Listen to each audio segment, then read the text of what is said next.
నా ప్రభువైన యేసుక్రీస్తు నామమున శుభం ఉందండి. ఈరోజు దేవుని వాగ్దానము యెషయా గ్రంథము 41వ అధ్యాయము 10వ వచనము.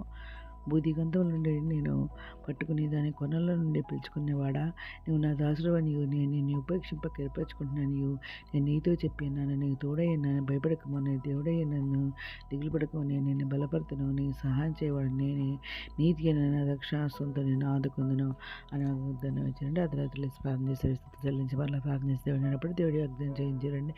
వెంటనే చూడండి ఇక్కడ అనుదినం కూడా మనం ఉదయకాలం సాయంత్రకాలం అర్ధరాత్రి ప్రార్థన చేస్తున్నాం, స్తుతియాగం చేస్తున్నాం, బైబిల్ ఇది పూర్తిగా రాసిన కృప, బైబిల్ ధ్యానిస్తున్నాం, ఉపవాసాలు చేస్తున్నాం, ఈ విధంగా చేస్తున్నాం అనమాట. అయితే ఇదే వాక్యాన్ని దేవుడు 40 రోజుల ఉపవాసాలలో నాతో మరి don't fear meet you Amar God Amar strength అని చెప్పేసి దేవుడు మరి ఇంగ్లీష్లో కూడా నాతో మాట్లాడారండి దేవుడు. అప్పుడు మా పెద్దబాబుకి ఇచ్చారన్నమాట ఈ వాగ్దానము. బాబుకు జ్వరం వచ్చినప్పుడు నేను ప్రేయర్ చేస్తున్నప్పుడు ఈ వాగ్దానం ఇంగ్లీష్లో మాట్లాడనమాట. డోంట్ ఫియర్ విత్ ఎవరి గడ్ ఎవరి స్ట్రెంత్ అని చెప్పేసి, భయపడద్దు, నేను తోడని దిగుబడి, నేను బలపడదు, నేను సహాయం చేయవాడిని, నేను నీతి రక్షణ ఆశతో నేను ఆదుకుంటానని చెప్పేసి దేవుడు మాట్లాడారనమాట అండి. ఇది వాగ్దానం మళ్ళీ ఈరోజు కూడా ఇస్తున్నాను అనమాట. భయపడదని చెప్పేసి దీనికి రిలేటెడ్ వాక్యాలు ఏంటంటే, యెషయా గ్రంథం 1వ అధ్యాయము 9వ వచనంలో, నేను నీకు ఆజ్ఞాపించున్నాను కదా, మరి నిబ్బరం కలిగి ధైర్యంగా ఉండము, దిగులు పడకము, జడీకము, నీవు నడిచి మార్గమంతట్లో నీ దేవుడైన యెహోవా నీకు తోడై ఉండను అని దేవుడు మనకు ఆజ్ఞాపిస్తున్నారండి. అవునండి, నిబ్బరం కలిగి ధైర్యంగా ఉండమంటున్నారు, దిగులు పడుతుంటున్నారు, జడీకు అంటున్నారు. నువ్వు నడిచే మార్గమంతట్లో నీకు తోడుగా ఉన్నాను, భయపడమాకని మరి యెషయా గారితో దేవుడు చెప్తున్నారు. మరి ఇక్కడ కూడా మనతో దేవుడు మాట్లాడుతున్నారు ఈ వాగ్దానం ద్వారా మరమాట. ఇంకా కీర్తన గ్రంథం 23వ అధ్యాయము 4వ వచనంలో, అంధకార పొదవిలో నేను సంచరించిన నీ అపాయం నాకు భయపడను, నువ్వు నాకు తోడైందు, నీ దుటికరియు నీ దండం నన్ను ఆదరించును అని కీర్తనకారుడు మాట్లాడాడు దేవునితో. అయితే దేవుడు మరి మనతో కూడా ఈ దినం మాట్లాడుతున్నమాట. అంధకారంలో నువ్వు సంచరించిన నీ అపాయం నాకు నువ్వు భయపడమాక, నేను నీకు తోడై ఉన్నాను కదా అంటున్నారు. నా దుటికరియు నా దండమును నేను ఆదరిస్తాయి, భయపడతాను అని చెప్పేసి దేవుడు మాట్లాడుతున్నారండి ఇక్కడ. మరి యెషయా గ్రంథం 43వ అధ్యాయము 1-2 వచనాల్లో, అయితే యాకోబు నేను సృజించిన వాడికి యెహోవా, ఇశ్రాయేలు నేను నిర్మించిన వాడికి ఎలాగో సెలవిచ్చినాడు, నేను నేను విమోచించి ఉన్నాను, భయపడకము, నేను పేరు పెట్టి పిలిచినాను, నా సొత్తు, నువ్వు చల్లబడి దాటినప్పుడు నేను తోడై ఉందును, నదులు పడి వెళ్ళినప్పుడు అవి నువ్వు పల్లి పర్వ, నువ్వు అగ్ని మధ్య నడిచినప్పుడు నేను కాలిపోవు, జోళ్ళని కాల్చు అని మాట్లాడుతున్నారు ఎవరండి ఇక్కడ దేవుడు. మరి 1వ వచనం ఏమన్నారు, నేను విమోచించాను, భయపడకని పేరు పెట్టి పిలిచిన నా సొత్తు అన్నారండి. అవునండి, 40 రోజుల ప్రార్థన దేవుడు మరి ఖచ్చితంగా ఇందిరా నన్ను పేరు పెట్టి పిలిచి నీకు తోడై నేను భయపడి మాకు అని చెప్పేసి ఆకాశాలు పెద్ద అక్షరాలు రాసి ఇచ్చానండి. ఆ తర్వాత నేను పేరు పెట్టి పిలిచి నా సొత్తు నేను విమోచించుకున్న, భయపడతావు ఎందుకని 100వ రోజున కూడా మరి మాట్లాడారండి. స్వరం ద్వారా ఏ విధంగా దేవుడు మాట్లాడుతున్నారు అన్నమాట మనతో కూడా. ఆనాడు మరి మాట్లాడిన దేవుడు ఈనాడు మనతో కూడా ఇది మాట్లాడుతున్నారు అన్నమాట ఈ వాక్యాల ద్వారా.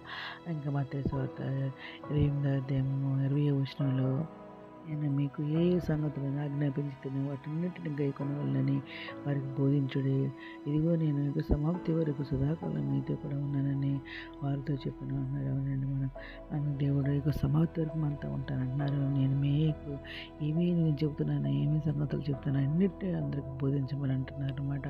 అవునండి, నన్ను కూడా మరి విన్నవాటిని కన్నవాటిని చూసిన వాటిని అన్నిటినీ అందరికి తెలియజేయమన్నారు అనమాట. అందుకని అర్ధరాత్రి లేసి మరి రేమరుసార్లు లేసి కన్నీళ్ళు కుమ్మరించినట్టు ఉదయాన్నే దేవుని సందులో కుమ్మరించి నీ చేతులు ఆదిట్టి పసిపిల్లల ప్రాణం కొరకు అని చెప్పేసి దేవుడు మాట్లాడినప్పుడు గత 10 సంవత్సరాల క్రితం మాట్లాడారండి. ఆ మాట అప్పటి నుంచి వరకు కూడా అర్ధరాత్రి లేసి ప్రార్థన చేస్తాను. అప్పుడు దేవుడు వాగ్దానం ఇస్తారు, దాన్ని అందరికీ చెబుతాను అనమాట. ఎందుకంటే దేవుడు ఆయన సేవ చేయమని అనేక సార్లు మత్తయి 10వ అధ్యాయం అని, యెషయా గ్రంథం 6వ అధ్యాయం అని అనేక సార్లు మాట్లాడారనమాట. యెషయా గారిని మరి నా సేవ ఎవరు చేస్తారు అన్నప్పుడు యెషయా గారిని నేను చేస్తానంటారు కదా.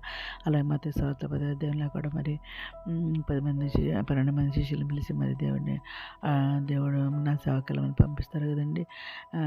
వీళ్ళు ప్రతి చోట నా గురించి విన్నవాడిని కన్నవాడిని చెప్పమంటారు. మరి పల్లవి సమీపించి ఉంది, అందరూ మానవస్పందము చెప్పంటారు, ఏ విధంగా చెప్పంటారు కదండి. అవన్నీ కూడా నాతో మాట్లాడే దేవుడు నన్ను కూడా మనందరికీ ప్రకటించమని పల్లవి సమీపించి ఉంది, మానవస్పందం సమీపించి ఉంది అని చెప్పేసి మానవస్పందం అని చెప్పమని అందరికీ చెప్పమని దేవుడు మాట్లాడారండి. ఆ విధంగా మరి అన్నిటిని చెప్పమని మరి దేవుడు ఇప్పుడు కూడా మాట్లాడుతాను, అప్పుడు మాట్లాడారు, ఇప్పుడు మాట్లాడుతున్నారు. అందుకే నేను విన్నవాడిని కన్నవాడిని.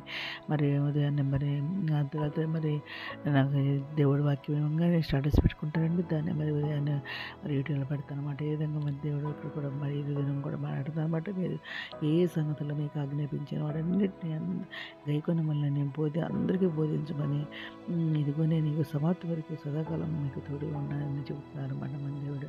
ఈ విధంగా ఇంకా మరి ఫిలిప్పీయులకు రాసిన పత్రిక 4వ అధ్యాయం 13వ వచనంలో నన్ను బలపరచుమనేది నేను సమస్తమును చేయగలనని అంటున్నారండి.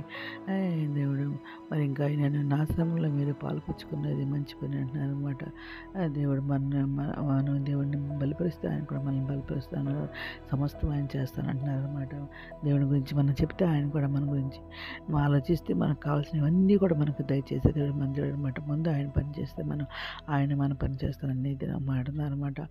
భయపడతాను దేవుని తోడైనా తీరుపడదని బలపడతాను సహాయం చేయమని నేను నీతి నా దర్శనాస్తుంది నేను ఆదుకుంటా అని చెప్పేసి ఏదైనా మాట్లాడతాను. ఇది మంది జీవితం అని కోరుకుంటే ఈరోజు మనం ప్రార్థన చేసుకుందాం. మౌనత శాసక మంత్ర ఘనమైన నామకాల స్థుతిస్తోందండి. అందుమైతే ప్రపంచం ప్రతి ఒక్క బిడ్డని పేరు న్యాయం చేసుకుని ప్రతి ఒక్క బిడ్డ అవసరం తెచ్చుకుని నాకు కోరికలు తెచ్చుకుంటాను. వీళ్ళు మంచి జరిగి దేశాలు దేవండి ఉద్యోగులకు ఉద్యోగాలు తెచ్చండి, ఆర్థిక పరిస్థితుల వరకు ఆర్థిక సాయం తెచ్చండి, అనారోగ్య సంస్పర్శన వేదలతో కూడా మొదటి వారిని రక్షణ తెచ్చండి, ఎవరిస్తున్న బలపరిచిన ఎవరి కాళ్ళ మీద కాడమేట కృప చూపండి, మీ దగ్గర అన్నీ మీరు ఇచ్చండి, మీ అందరి కృప చూపండి, అతి ప్రభుత్వం భాగం దయచేమని మా ప్రిపరేషన్ యేసుక్రీస్తు పరిశుద్ధమైన అడిగి పెట్టుకుని ప్రార్థిస్తాము తండ్రి. ఆమె మేము దీని ప్రార్థనలో మా కుటుంబం గురించి కూడా ప్రేర్ చేయమని మనం చేసుకుంటామని ప్రభు సేవలో మీ సహోదరి. God bless you.